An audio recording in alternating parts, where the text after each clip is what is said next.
कभी अचानक तेज सिर दर्द हुआ हो, चीजें भूलने लगे हों या दिमाग इतना थका हुआ हो कि सोचने की ताकत ही ना बचे, तो जरा रुकिए। ये सिर्फ थकान नहीं, ये आपके दिमाग के एसओएस सिग्नल भी हो सकता है। हमारा ब्रेन जो हमारे विचार में, हमारे इमोशन में और हमारे हर डिसीजन का मास्टरमाइंड होता है, हम उसे तब तक नजरअंदाज कर देते हैं जब तक के लिए वो हमें कोई चेतावनी ना दे दे। नमस्कार, स्वागत है आपका हेल्थ नक्षत्र में और मैं हूं आपके साथ माधवी चौधरी।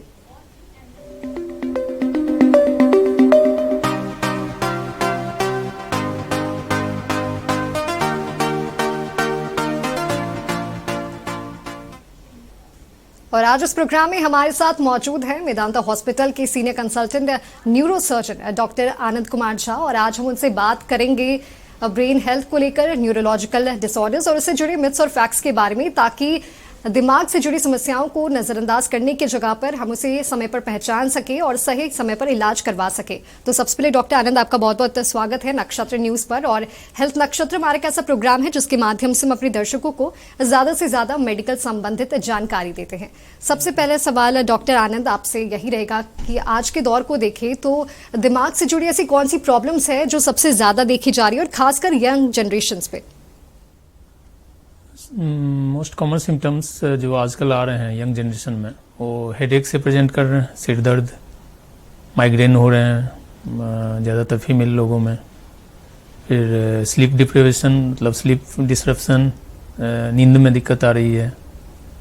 फिर मिर्गी का लक्षण, फिर सर्वाइकल स्पॉन्डाइलोसिस जैसे कि नेक पेन, लगातार यूज़ करने से कुछ पोस्चर डिस्टर्बेंस से, और लो बैक एक का भी सिम्टम आ रहा है। मोस्ट कॉमन सिर दर्द और मिर्गी के शिकायत आते हैं। जैसे आपने बताया कि नींद की कमी भी एक मेजर सिम्टम है, और आज के दौर को देखो तो जिस तरह से भागदौड़ भरी जिंदगी है लोगों की, नींद कंप्लीट नहीं हो पा रही है लोगों की, स्लीप पैटर्न पूरा डिस्टर्ब है, उसका दिमाग पर क्या असर पड़ता है? लॉन्ग टर्म इफेक्ट तो स्लीप डिस्टर्बेंस का पड़ता है ब्रेन पे, जैसे कि कॉग्निटिव फंक्शन, जो अटेंशन होना चाहिए, अलर्टनेस, फिर बिहेवियर प्रॉब्लम जैसे एंजाइटी, इरिटेबिलिटी, लर्निंग एबिलिटी कम हो रहे हैं। और लॉन्ग टर्म इफेक्ट होने से मेमोरी में डिस्टर्बेंस होते हैं। और ओल्ड एज और एल्डरली एज का जो सिम्टम है वो सब आने लगते हैं। इसलिए प्रॉपर 6 to 7 आवर्स का स्लीप जरूरी है। अगर आजकल देखें तो हर लोग में स्ट्रेस, एंजाइटी, डिप्रेशन ऐसी शिकायतें आपको मिलती होंगी लोगों में। इसका हमारे दिमाग की सेहत पर क्या असर पड़ता है? लोग जब आपके पास आते हैं, आप उन्हें देखते हैं, उनकी शिकायत होती है कि मैं डिप्रेशन में हूँ, मुझे बहुत ज़्यादा स्ट्रेस है या मुझे एंजाइटी फील हो रही है। इससे ब्रेन का फंक्शन पे इफेक्ट पड़ता है। इससे कॉग्निटिव एबिलिटी कम होते हैं। इससे कॉग्निशन में आता है attention, calculation, alertness, memory disturbance, अपना जो वर्क पावर है वो प्रॉपर ये नहीं दे पाते हैं, तो वर्क प्रोफाइल में उनको प्रॉब्लम आ सकता है। फिर एनजीएस रहने से इरिटेबिलिटी आते हैं। लॉन्ग टर्म एनजीएस रहने से उनके अल्जाइमर डिजीज होने का चांस रहता है। फिर हाइपरटेंशन, ज़्यादा स्ट्रेस में रहने से ब्लड प्रेशर ये सब हाई होने का चांस रहता है। और प्रॉपर अपना हेल्थ ओवरऑल हेल्थ पे उनका डिटेरियोरेशन हो सकता है। अभी हमने 3 टर्म यूज़ किए हैं, स्ट्रेस, एंजाइटी, डिप्रेशन, जो हमारे ब्रेन पर असर डालता है। अगर इन तीनों को डिफ्रेंशिएट करना हो तो कैसे करेंगे? तीनों डिफरेंट ये हैं। वो स्ट्रेस बहुत तरह के होते हैं। स्ट्रेस उसको प्रॉपर ये डिफरेंशिएट नहीं किया जा सकता जी। एंजाइटी, रेस्टलेस, कि कोई भी काम को एकदम जल्दी करने का ये एबिलिटी कि जल्दी करें, कुछ मन में दूसरा काम, मल्टीटास्क। और डिप्रेशन की आउट ऑफ ये कि प्रॉपर सोशल से थोड़ा अलग होना, अकेले रहना, सोचने का हमेशा कुछ सोचते रहना, ये सब सिम्टम होते हैं। आज की जो जनरेशन है वो पूरी तरह से मोबाइल और स्क्रीन टाइम की चपेट में आ चुकी है। इसका लॉन्ग टर्म हमारे ब्रेन पर कह सकते हैं खतरे की घंटी बना हुआ है, तो इसे आप कैसे देखते हैं? इससे ब्रेन का डिफरेंट ये होता है, जैसे कॉग्निशन में इम्पेयरमेंट होता है, जैसे उसमें अटेंशन आता है, मेमोरी आता है, फिर लर्निंग एबिलिटी आता है, फिर स्लीप डिस्टर्बेंस होते हैं, ब्लू लाइट उससे निकलता है जिससे कि मेलाटोनिन होता है, एक हार्मोन होता है शरीर में जो कि कम होने का चांस रहता है, जिससे कि स्लीप डिस्टर्बन होने का चांस रहता है। इमोशनल एबिलिटी, इमोशनल एम्पैथी बोलते हैं, जैसे कि बच्चों में सबसे ज़्यादा देखा जाता है, जिससे कि सोशल, जैसे हुआ कि सोशल नहीं होना, प्रॉपर मोबाइल में स्क्रीन टाइम ज़्यादा होने से उनका जो लर्निंग एबिलिटी है वो कम होते हैं, उनके जो परफॉर्मेंस होते हैं वो कम होते हैं। फिर ओवरऑल लॉन्ग टर्म देखेंगे तो ओबेसिटी हो सकते हैं उसके कारण, और लॉन्ग टर्म देखेंगे तो और अदर हेल्थ इशू हो सकता है। हमारे दिमाग को शार्प और एक्टिव रखने के लिए ऐसे कौन से डेली हैबिट्स हैं जो हमें फॉलो करनी चाहिए? डेली हैबिट्स में प्रॉपर स्लीप का टाइमिंग होना चाहिए प्रॉपर। फिर एक्सरसाइज में डिफरेंट एरोबिक एक्सरसाइज होते हैं। फिर मेडिटेशन, योगा, मेडिटेशन, फिर बैलेंस डाइट और हेल्दी हैबिट्स में जैसे कि प्रॉपर टाइमिंग का ये रहना चाहिए। जैसे अपनी स्लीप की बात की, क्या ड्यूरेशन क्या होना चाहिए सोने का, और मतलब कितनी बजे तक इंसान को सो जाना चाहिए, क्योंकि अक्सर लोगों की आदत है लेट नाइट सोने की?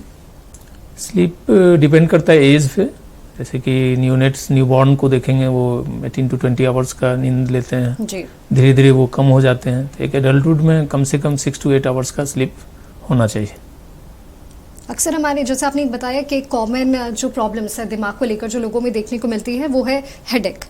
अक्सर जब हमें हेडेक होता है हम उसे माइग्रेन कह के टाल देते हैं, या फिर किसी भी चीज़, सर्दी जुकाम ये कह के भी टाल देते हैं। कब ये नॉर्मल हेडेक हमारे लिए एक अलार्म सिग्नल बन जाता है? हेडेक बहुत सारे टाइप के होते हैं, जैसे मोस्ट कॉमन माइग्रेन है जी, जो कि आमतौर पे आम लोगों में देखा जाता है। और सब टाइप जैसे टेंशन हेडेक होते हैं, क्लस्टर हेडेक होते हैं, और उसके स्ट्रक्चरल होते हैं कि बहुत सारे चीज़ ब्रेन में कुछ है वैसा, जैसे कि स्ट्रक्चरल में बोलते हैं जैसे ब्रेन ट्यूमर हुआ, कुछ क्लॉट हैं, वो सब। वो डिपेंड करता है कि किस टाइप का हेडेक है, वो डॉक्टर से मिलने पे ही पता चलेगा किस टाइप का हेडेक है। ब्रेन स्ट्रोक एक ऐसा वर्ड है जो अक्सर कहा जाता है कि अचानक आने वाला बीमारी है इसके, लेकिन कोई भी बीमारी से पहले एक अर्ली जो वार्निंग साइन होते हैं, ब्रेन स्ट्रोक के क्या साइन होते हैं? ब्रेन स्ट्रोक के ये है फास्ट करके होता है, उसके ये नमनेशन की फेशियल नमनेस, फेस में थोड़ा लगेगा कि सूना पड़ रहा है, या हाथ में थोड़ा सूनापन आ रहा है, या वीकनेस, थोड़ा सा भी कमजोरी लग रहा है, हेडेक हो, सीवियर हेडेक हो तो, और बोली में लड़खड़ाहट हो, स्पीच बोलते हैं, स्पीच में लगने लगे कि लड़खड़ाहट हो रही है जी, तो वार्निंग साइन है कि आपको इमीडिएट हॉस्पिटल जाना है, डॉक्टर से मिलना है। आपने स्टार्टिंग में एक प्रॉब्लम के बारे में बताया दिमाग को लेकर, वो है मिर्गी, और मिर्गी को लेकर आज के समाज में काफ़ी डर भी है, काफ़ी मिथ भी है। तो ऐसे कौन से रियल ट्रिगर्स होते हैं जो मिर्गी के पेशेंट होते हैं जो उन्हें बहुत ज़्यादा ट्रिगर करता है? मिर्गी एक ऐसा बीमारी है जिसमें कि डरने की बात नहीं है। मिर्गी ठीक होते हैं, उसके दवा प्रॉपर लेना पड़ता है, वो लेना चाहिए प्रॉपर डॉक्टर के प्रिस्क्रिप्शन से, प्रॉपर जो उसके डॉक्टर होते हैं, और उसके ट्रीटमेंट करवाना चाहिए। अपने मन से कोई भी दवा नहीं लेना चाहिए, और ना दवा चल रहा है तो उसको छोड़ना चाहिए। मिर्गी के ये होते हैं कंटेजियस नहीं होते हैं, किसी से फैलता नहीं है जी। उसके प्रॉपर इलाज है। जो जिसको मिर्गी है वो अपना नॉर्मल लाइफ आराम से जी सकता है, और नॉर्मल यदि फीमेल हैं तो उनको कोई ये लाइफ टाइम में कोई वैसा ही नहीं है कि प्रेगनेंसी या इस समय कोई प्रॉब्लम, कोई उस पर इफेक्ट नहीं पड़ता। प्रॉपर डॉक्टर की सलाह से और डॉक्टर के कांटेक्ट में रहना चाहिए प्रॉपर, तो मिर्गी पूरी तरह से ठीक हो सकती है। सर, हमने बहुत ज़्यादा में अपने ब्रेन हेल्थ को लेकर बहुत सारी चीज़ें जानी हैं, और आगे भी हम अपनी चर्चा को जारी रखेंगे, लेकिन फिलहाल वक्त हो चला एक छोटे से ब्रेक का। स्वागत है आपका ब्रेक के बाद, और हम बात कर रहे थे ब्रेन हेल्थ के बारे में, और हमारे साथ न्यूरो सर्जन है डॉक्टर आनंद कुमार झा भी इस वक्त हमारे साथ मौजूद है। और अब हम अपनी चर्चा को आगे बढ़ाते हैं। सर, हम ब्रेन से जुड़ी समस्याओं के बारे में बात कर रहे थे, और इससे पहले अभी हमने मिर्गी के बारे में बात की, और जो डिजीजेस है ब्रेन को लेके, अल्जाइमर्स जो होते हैं, जिसका नाम सुनते ही लोगों के अंदर घबराहट होने लगती है, इसके शुरुआती लक्षण क्या होते हैं? एल्जाइमर एक प्रॉब्लम है जो एल्डरली एज में होता है, मेमोरी प्रॉब्लम होती है, जो day to day memory loss बोलते हैं उसको, कि यहाँ कुछ डेली एक्टिविटी में कुछ भूल रहे हैं, रेगुलर भूल रहे हैं। तो डॉक्टर से मिले, न्यूरो के डॉक्टर होते हैं, वो उनसे मिले और प्रॉपर उसका ट्रीटमेंट करवाएं, तो वो प्रोग्रेस नहीं करता है। डिजेनरेटिव डिजीज है क्योंकि एल्डर एज में होते हैं। तो प्रॉपर उसके डॉक्टर से मिलें और डॉक्टर के सलाह माने और मेडिसिन लें प्रॉपर। ब्रेन ट्यूमर्स के रिस्क फैक्टर्स क्या होते हैं? ब्रेन ट्यूमर के रिस्क फैक्टर वैसा रेडिएशन एक्सपोजर जैसे हुआ वो कुछ हद तक, कुछ वैसा कोई ये नहीं है कि रिस्क फैक्टर है, कुछ हद तक देखा गया है कि उससे होता है, और कोई वैसा रिस्क फैक्टर कोई नहीं है। जीन जेनेटिक ये होता है, कभी कभी ये अनुवांशिक भी होते हैं। अगर हमारे दर्शकों को ब्रेन ट्यूमर क्या है बहुत कॉमन लैंग्वेज में अगर समझाना पड़े तो उसे कैसे डिफाइन कर सकते हैं? वो ब्रेन के टिश्यू ही होते हैं, ब्रेन का ही पार्ट होता है जिसका कि out growth, abnormal excessive growth होता है, जो कि ट्यूमर बनाते हैं। उससे कोई डरने की बात नहीं है, प्रॉपर सलाह लेनी चाहिए डॉक्टर से। प्रॉपर इमेजिंग होते हैं, उसके जांच होते हैं, जैसे MRI स्कैन होते हैं, MRI में प्रॉपर पकड़ आती है कि किस तरह का ब्रेन ट्यूमर है। ब्रेन का भी बहुत सारे जगह होते हैं, ब्रेन में किस पार्ट का ब्रेन ट्यूमर है। आजकल सभी चीज़ का इलाज है, सभी ट्यूमर का इलाज है। कुछ दवा से होते हैं, कुछ को सर्जरी करना पड़ता है। इवन सर्जरी के बाद कुछ हाई ग्रेड होते हैं, उसमें भी ग्रेडिंग होती है ब्रेन ट्यूमर के, ग्रेड 1 to ग्रेड 4। वो ग्रेडिंग पे डिपेंड करता है कि किस टाइप का उसको आगे का ये है लाइफ, रेडिएशन चाहिए, केमोथेरापी चाहिए। प्रॉपर डॉक्टर के सलाह से ही ये किया जा सकता है। अगर कोई व्यक्ति कहीं गिर जाए या कहीं से उसे सिर में चोट लग जाए तो फर्स्ट एड स्टेप्स क्या होने चाहिए? डिपेंड करता है उसका सीवियरिटी पे, कि माइनर चोट लगा है तो कुछ वैसा स्वेलिंग होते हैं, उसमें बर्फ लगा सकते हैं जी। और यदि लग रहा है कि वोमिटिंग, बार बार वोमिटिंग हो रहा है या बेहोशी टाइप का हो रहा है, तो इमीडिएट रश करना चाहिए हॉस्पिटल में। प्रॉपर CT स्कैन होते हैं, CT स्कैन में और डॉक्टर के कांटेक्ट में रहना चाहिए। डरना नहीं चाहिए, प्रॉपर उसका इलाज करवाना चाहिए। और सीवियर है तो उसमें है प्रोटोकॉल है कि ACLS ये बोलते हैं उसका, कि प्रॉपर उसका पोजीशनिंग की करवट करना चाहिए, जिससे कि उसका एयरवे, मैंने मुंह में जैसे कि सलाइवा या कुछ सिक्रीशन उल्टी हुआ है तो वो सब प्रॉपर करवट करने से वो सब बाहर निकल सकता है। जितना कोशिश करना चाहिए कि सांस बचाएं, प्रॉपर पोजीशन रखें, स्ट्रेट पोजीशन, क्योंकि उसके हो सकते हैं सीवियर ट्रॉमा हुआ हो तो स्पाइन में भी ट्रॉमा हुआ हो, जो सर्वाइकल नेक का ट्रॉमा ज़्यादा खतरनाक होते हैं। तो उसके लिए प्रॉपर पोजीशनिंग होती है, रेगुलर बेसिस पे ट्रेनिंग होते हैं इसके, वो ट्रेनिंग डे टू डे करवाना चाहिए। और चोट लगा हो और ब्लड क्लॉट को रोकने के लिए क्या कुछ स्टेप्स लेने चाहिए ताकि ब्लड क्लॉट ना हो? एक बार चोट लगने के बाद वो डिपेंड करता है कि किस जगह पे है ब्रेन का, और उसको चोट ये मेडिसिन वो एडमिशन के बाद ही, हॉस्पिटल में एडमिट करने के बाद ही दवा होती है, उसके इंजेक्शन चलते हैं। और यदि ज़्यादा बड़ा क्लॉट है तो उसके लिए सर्जरी होते हैं इमीडिएट, या कुछ टाइमिंग होते हैं उसके, सर्जरी करने से वो कम्प्लीटली ठीक हो सकते हैं। डॉक्टर, एक और शिकायत जो आजकल बच्चों में बहुत आम हो गई है ऑटिज्म की, तो क्या ऑटिज्म भी ब्रेन से रिलेटेड है? ब्रेन से ही है वो, एक्चुअली में थोड़ा बिहेवियरल सिम्टम है बच्चे का, बिहेवियरल ज़्यादा साइकोलॉजिकल उसका ये है। तो इसमें प्रॉपर काउंसलिंग और प्रॉपर ट्रीटमेंट और डॉक्टर के कांटेक्ट में रहने से वो ठीक किया जा सकता है।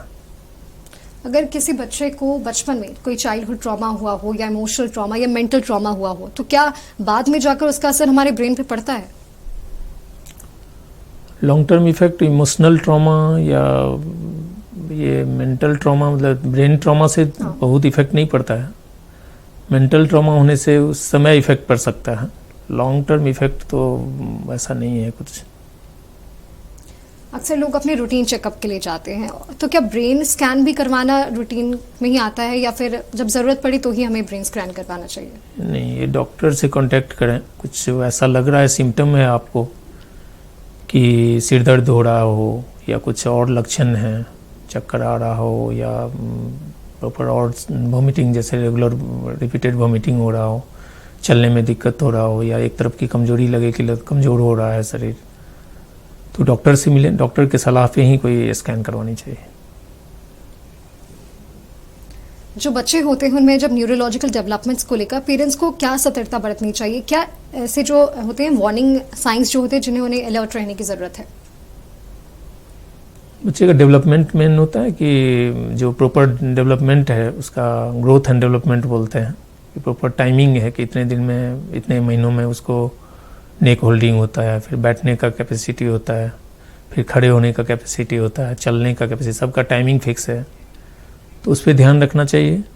सिर का ग्रोथ होता है, किसी किसी बच्चे, नवजात बच्चे होते हैं जो बड़े सिर वाले, जिसको हाइड्रोकेफलस मेडिकल टर्म में बोलते हैं, ब्रेन में पानी हो जाना, तो वो ध्यान देने से, और वो डॉक्टर से मिलें। उस तरह का कोई सिम्टम होता है तो लगातार उल्टी हो रहा हो या चलने में मतलब डेवलपमेंटल डिले हो तो डॉक्टर की सलाह लेनी चाहिए और फर्दर उसके जांच करवानी चाहिए।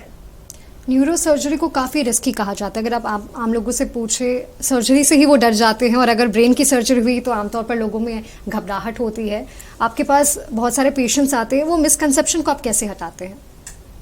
ये मिथ है कि न्यूरो सर्जरी बहुत जानलेवा होता है। लोगों को हम लोग डे टू डे में देखते हैं, लोग एकदम डरते हैं सर्जरी के नाम से ही कि नहीं सर सर्जरी तो नहीं करवानी है। ये मिथ को हटाना चाहिए। अब आजकल बहुत एडवांस टेक्निक आ गया है और ठीक होते हैं पेशेंट। बहुत सीवियर कंडीशन में ही पेशेंट ख़राब होने का चांस रहता है और वो डॉक्टर बता के करते हैं। तो डरना नहीं चाहिए, डॉक्टर का सलाह मानना चाहिए, और सर्जरी से एज सच वो कोई वैसा प्रॉब्लम नहीं होती है। ब्रेन से जुड़ी ऐसी कौन कौन सी प्रॉब्लम्स होती है जिसका एकमात्र सॉल्यूशन सर्जरी ही होता है? ब्रेन के बहुत सारे डिजीज होते हैं, जिसमें जैसे कि प्रॉपर यही नवजात से जैसे देखेंगे बचपन में, वही बड़ा सिर बड़ा हो जाना, जिसको हाइड्रोकेफलस बोलते हैं, पानी हो जाता है ब्रेन में ज़्यादा, उसके सर्जरी होते हैं, संट बोलते हैं उसको प्रॉपर। उसके बाद ब्रेन ट्यूमर होते हैं, बच्चे में भी कॉमन है, बच्चे का उस तरह का है तो डॉक्टर से मिलना चाहिए, प्रॉपर उसके जो भी हैं प्रॉपर ट्रीटमेंट करवाना चाहिए। फिर नेक्स्ट ये में आएंगे तो कॉमन है, यदि सिर चोट लगी है तो सिर में क्लॉट होते हैं, उस तरह का क्लॉट है जिसमें कि इंडिकेशन है कि सर्जरी करना चाहिए तो सर्जरी उसमें होता है।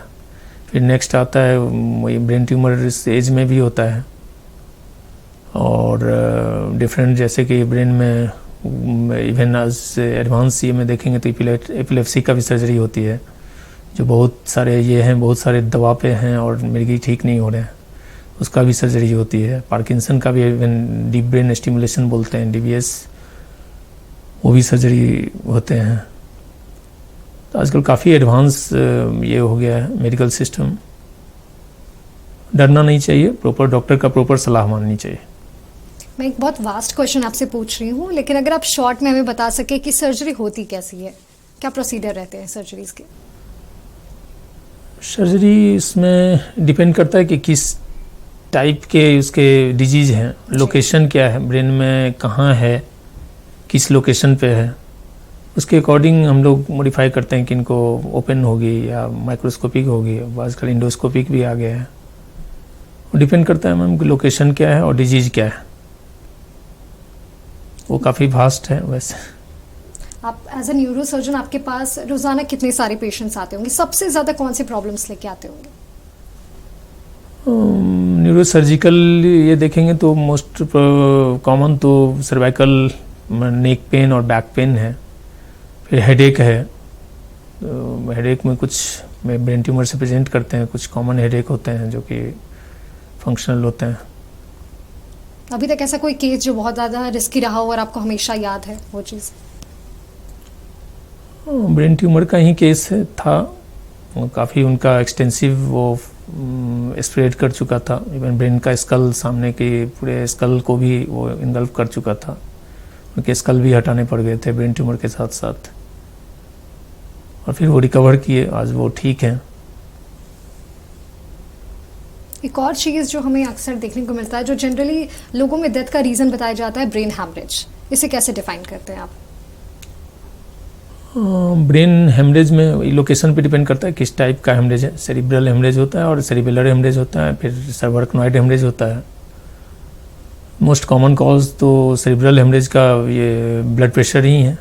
तो ब्लड प्रेशर का ये है कि प्रॉपर अपना ट्रीटमेंट जो ले रहे हैं उसके मेडिकेशन लें, प्रॉपर टाइम पे चेक करवाएं, और यदि नहीं है ब्लड प्रेशर तो एक रेगुलर चेक करवाएं, और यदि ब्लड प्रेशर हाई आ रहा है रेगुलर तो डॉक्टर की सलाह मान के उनको मेडिसिन लेना चाहिए। तो इससे रोका जा सकता है। और इसके कोई अर्ली साइंस होते हैं ब्रेन हैमरेज के?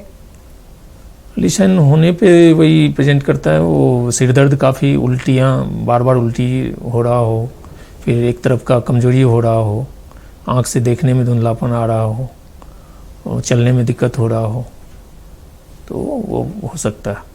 एक केस है डॉक्टर, मतलब एक पर्सन को मैं जानती हूँ जिनकी डेथ ब्रेन हैमरेज से हुई है, बट उन्हें कोई वैसा सिम्टम्स नहीं था, मतलब कोई ब्रेन स्ट्रोक नहीं था, कुछ भी नहीं था, एंड लाइक 2 दिन पहले वो पार्टी कर रहे थे एंड सडनली उनकी डेथ होती है, and the reason is that brain haemorrhage. तो ये कैसे पॉसिबल?